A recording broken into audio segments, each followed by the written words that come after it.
Judge Eleanor Hayes thinks she's facing another routine day, until a name from her past is called in the courtroom. The courtroom hummed with the familiar rhythms of justice, the scratch of pens across legal pads, the murmurs of spectators pressed into wooden pews, the sharp click of heels echoing against marble floors. Sunlight filtered through high-arched windows, casting golden beams on warm mahogany and tired faces. Judge Eleanor Hayes sat elevated at the bench, her posture as impeccable as the pressed lines of her black robe. It was, in every way, a typical morning in the 3rd District Court of Louisiana. Another day, another docket. Nothing she hadn't seen before. She glanced down at the file in front of her and flipped through the pages with a sense of detached efficiency. Assault, robbery, resisting arrest. A grim trifecta. The kind of case that had become so common it barely caused a ripple in her conscience. A man, likely poor, probably black, almost certainly forgotten by a system that consumed people like morning coffee, stood accused of violence and desperation. Her face betrayed nothing.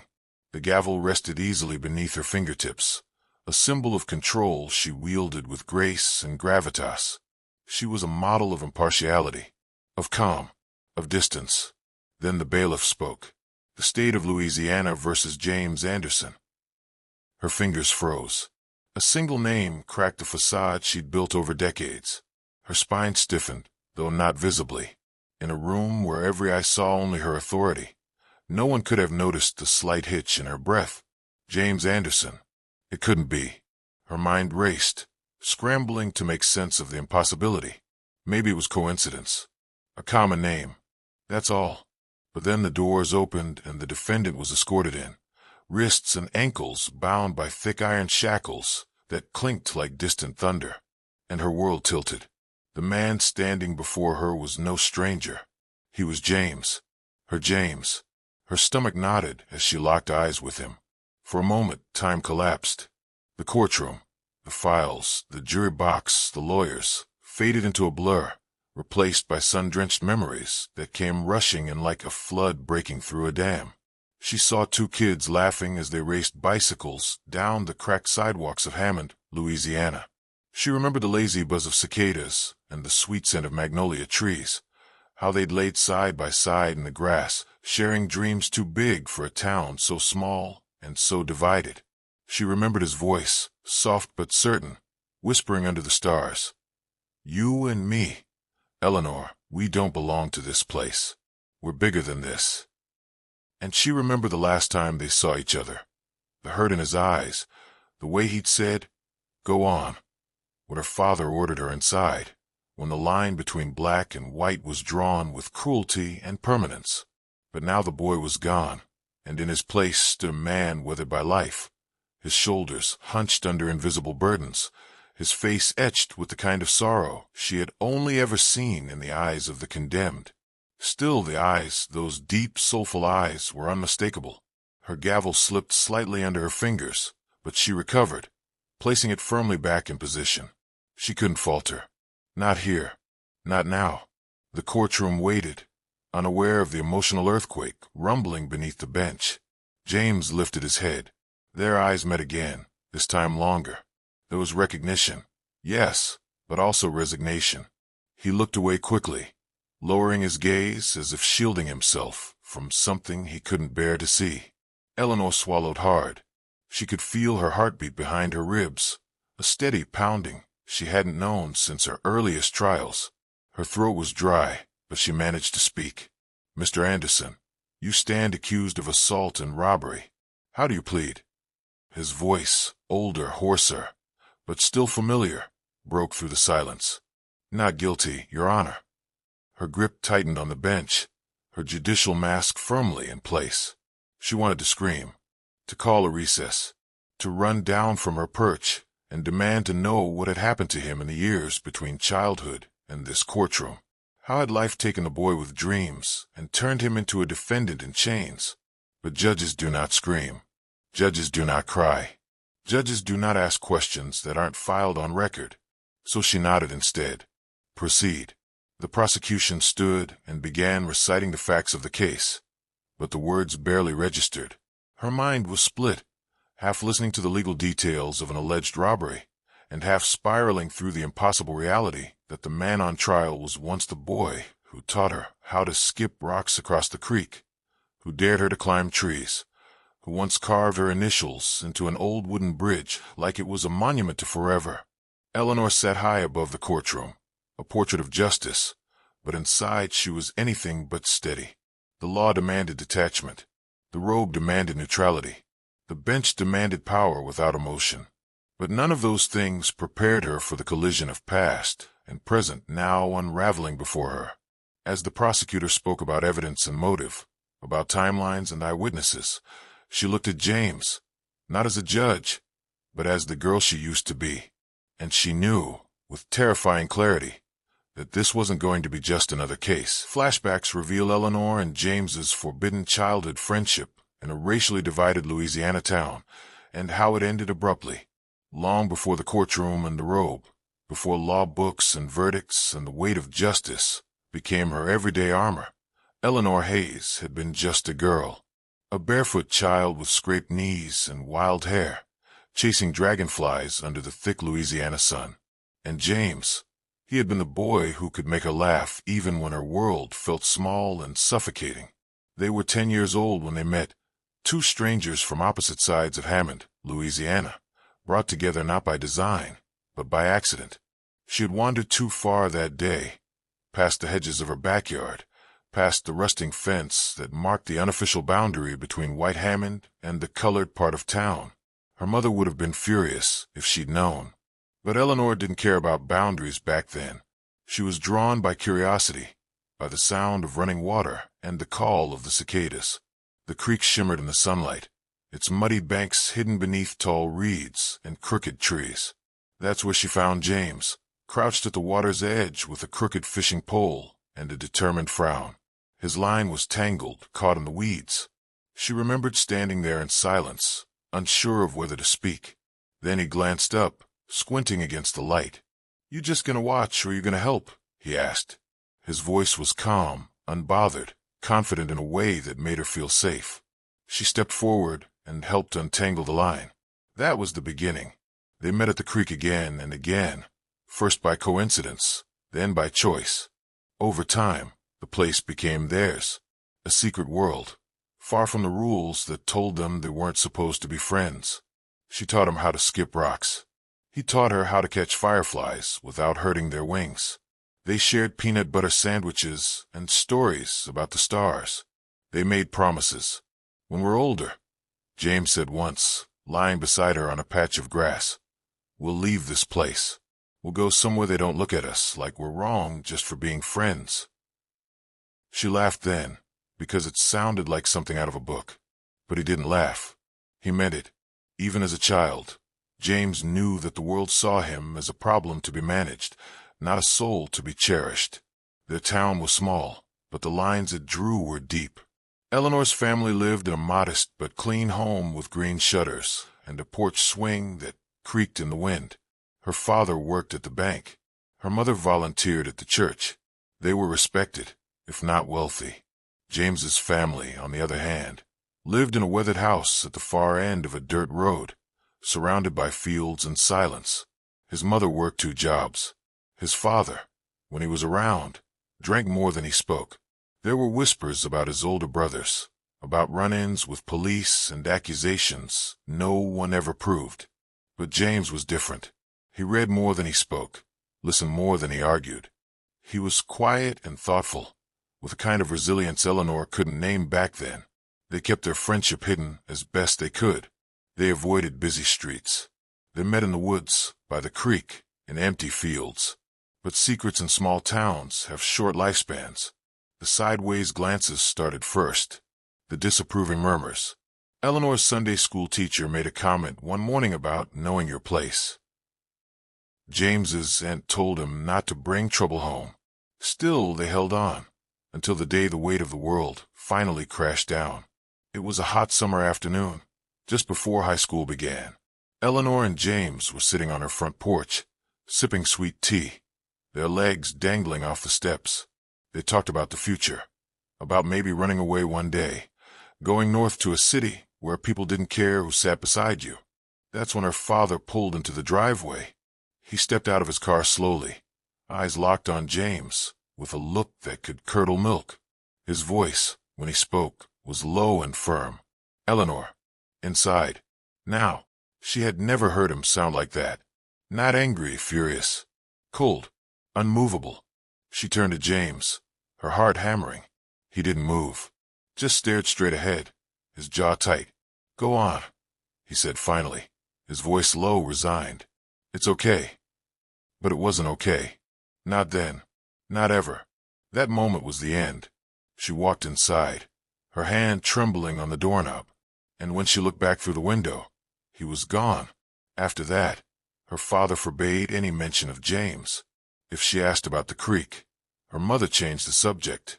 Within a month, James's family had moved. No one told her where. She searched the woods sometimes, walked to the edge of town hoping he'd be there. But the silence was total. It was as if he had never existed. So she buried it, pushed the pain down, and built her life on top of it. Books, awards, scholarships, law school, judgeship, achievement after achievement. Each one a brick in the wall she built to keep her past sealed shut. But that wall had cracked the moment she heard his name in court. James Anderson. Not a stranger, not a statistic. The boy from the creek. The boy who taught her what loyalty looked like in a world that never made it easy.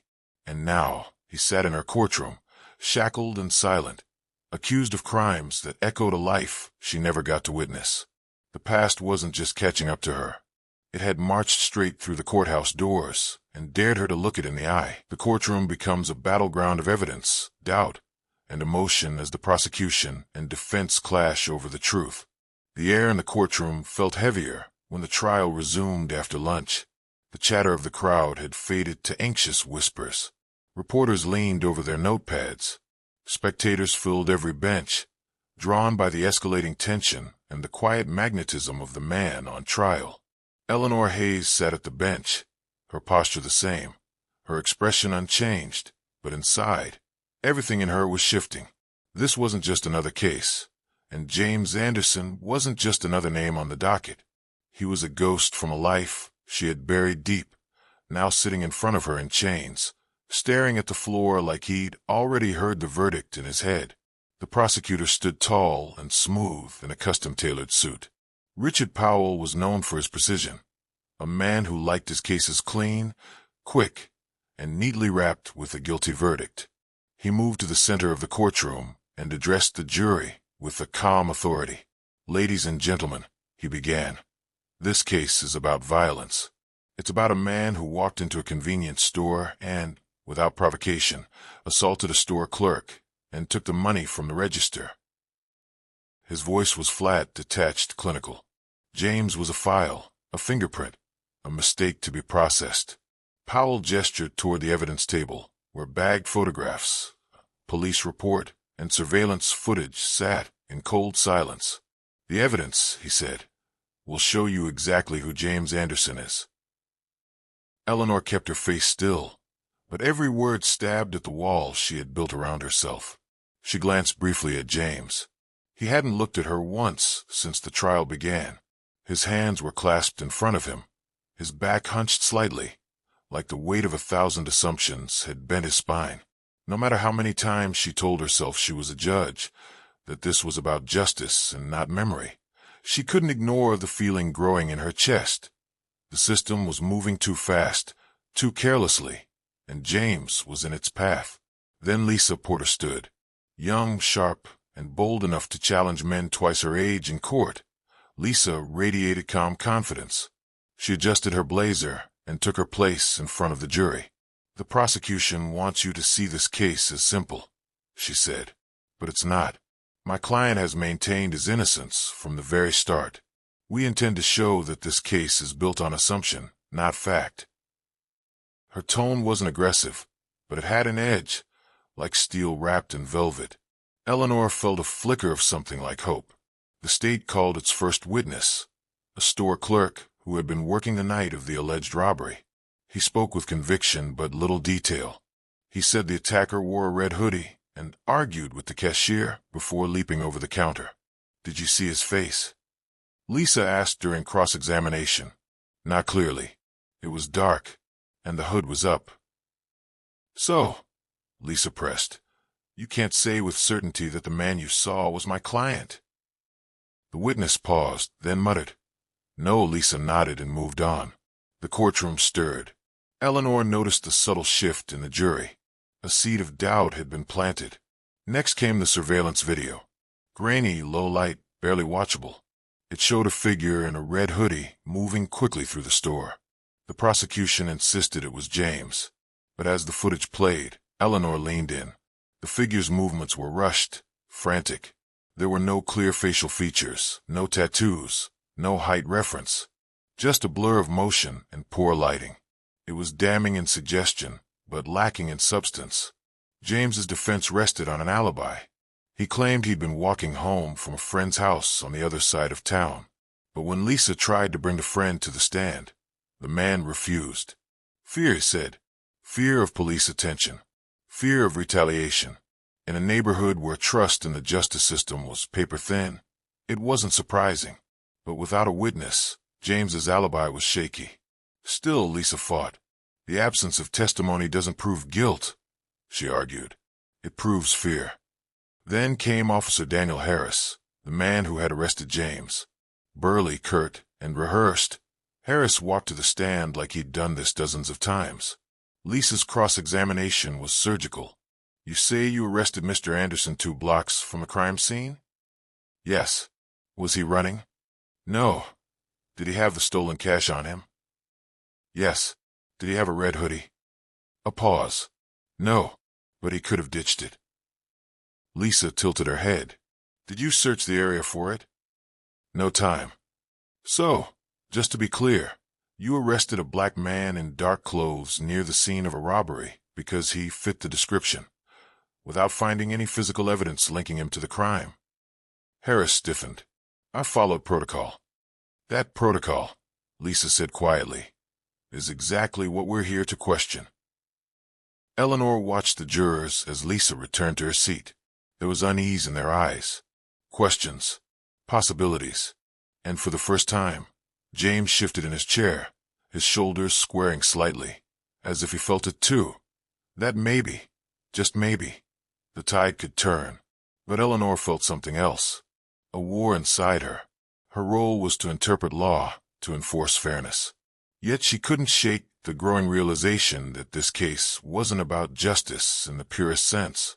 It was about perception, about how easily a man could be pulled into a system for looking like someone who might have done something wrong. As the day ended, the courtroom emptied slowly. James was escorted out in chains. Eleanor remained behind, sitting high above the room as the lights dimmed and the air grew still. She closed the file on her desk, but didn't move. The line between her past and her duty had blurred, and now, the gavel she once gripped so firmly felt heavier in her hand. Tomorrow, James would take the stand, and the truth, whatever it was, would finally speak. Let me know when you're ready for Section 4. The stand and the silence, where James testifies, the truth begins to crack through, and Eleanor faces her most human conflict yet.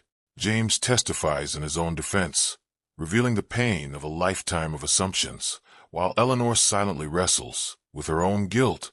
The courtroom was quieter than usual when James Anderson took the stand, the kind of silence that feels like the moment before thunder cracks. Reporters stopped scribbling. Phones were silenced. Jurors leaned forward almost in unison, curious to hear the man they had watched in silence for days. He adjusted the microphone with slow, deliberate fingers, his cuffs clinking faintly. His gaze didn't rise. Not yet. Not to them. Not to her. Eleanor Hayes, presiding judge, watched from the bench, her face unreadable. But her heart was anything but quiet. Lisa Porter stood beside him, calm and composed, but her eyes burned with determination. State your name for the record, she said gently.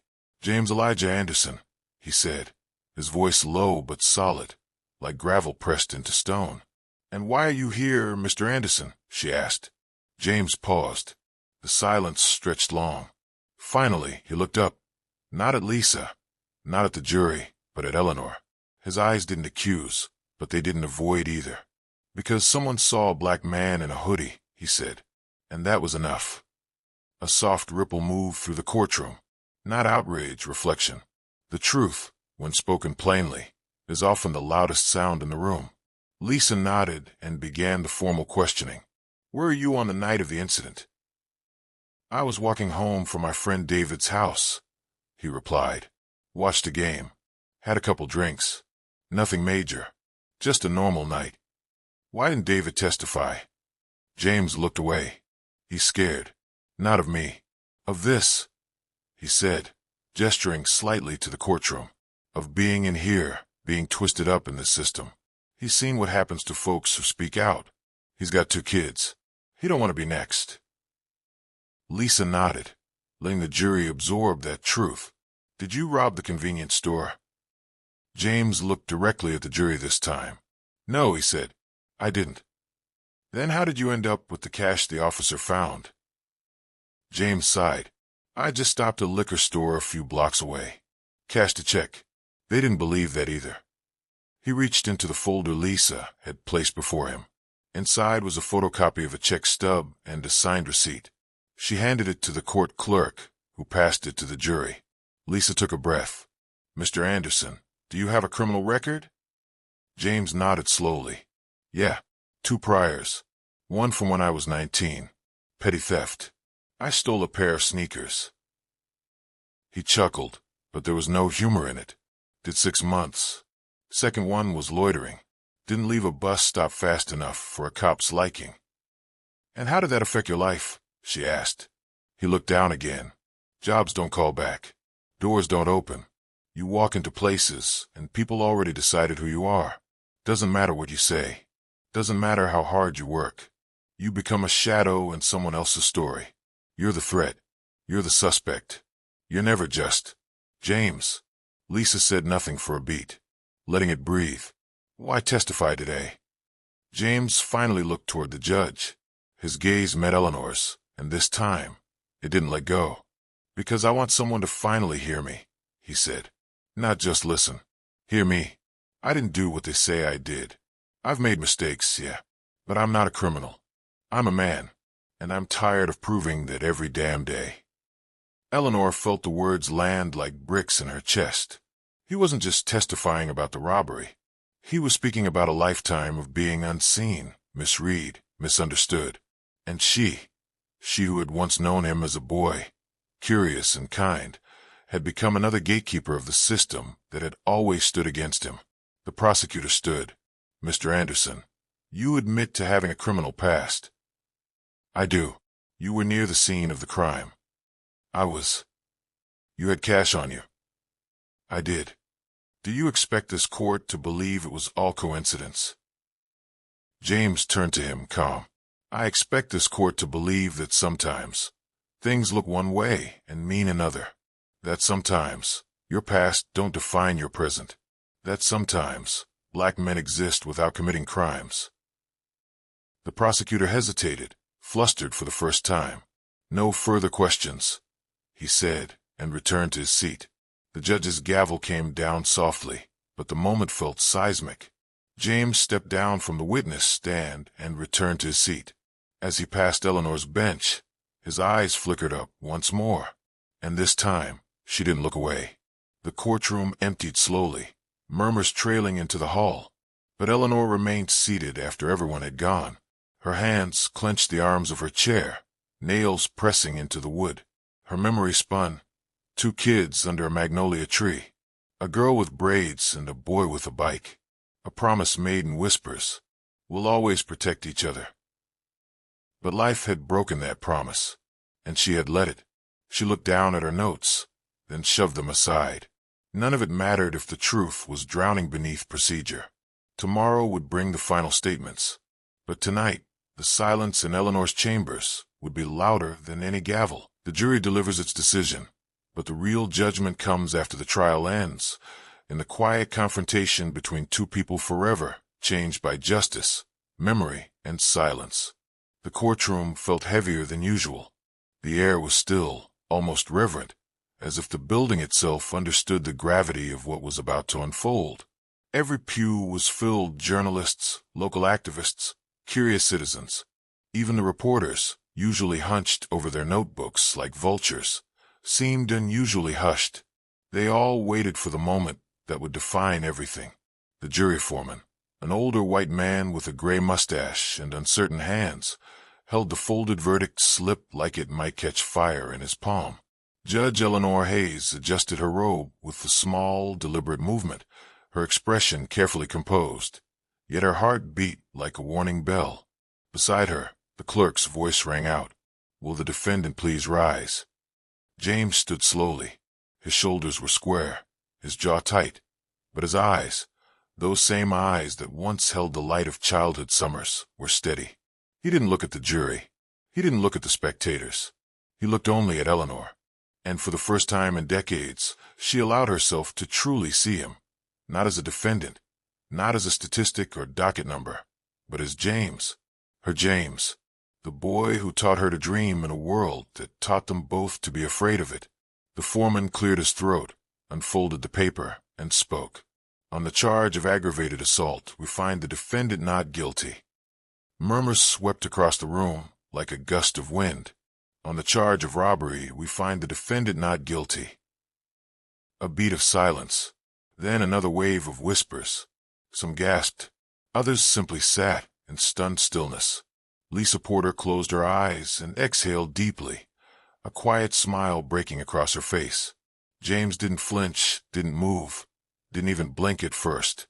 It was as if he hadn't yet accepted that the weight he'd carried might finally be lifting. "Mr. Anderson," Eleanor said, her voice careful, formal, yet quieter than usual, "you are free to go." He nodded, a small, almost imperceptible movement. Then he stepped back from the table, the chains on his wrists now gone, his hands finally free. The courtroom began to clear, reporters rushing out to file their breaking news stories, friends and strangers offering nods of solidarity. But James didn't move. He stood there unmoving, as if frozen in time. And Eleanor, Judge Hayes, remained seated, watching him through the last lens of her public role. Once the room had emptied, and the only people left were James, Lisa, and Eleanor, he finally took a step toward the bench. Lisa looked at him. "You sure you want to do this?" James nodded. "I have to." Lisa gave him space, walking toward the double doors, giving him the room he needed. He looked up at the judge's bench, so tall, so distant, so final. And then, slowly, Eleanor stood. She stepped down from the platform, something she rarely did unless ceremony required it. But this moment wasn't about ceremony. It was about truth. They stood a few feet apart, face to face for the first time in over 20 years. Neither spoke for a long while. Finally, Eleanor said, her voice barely above a whisper, I didn't recognize you. Not at first." James's lips twitched into the faintest smile. "You did eventually." "I did," she said. "And I should have said something. I should have acknowledged what this meant. But I didn't. I couldn't." "You were doing your job," he replied. "I get it." "No," she said, shaking her head. "I wasn't just doing my job. I was protecting my position. My silence wasn't justice. It was survival." James looked down. "You ever wonder what might have happened if we'd fought harder?" Back then, she closed her eyes. Every day, the silence between them was soft, not awkward, like an old wound, finally allowed to breathe.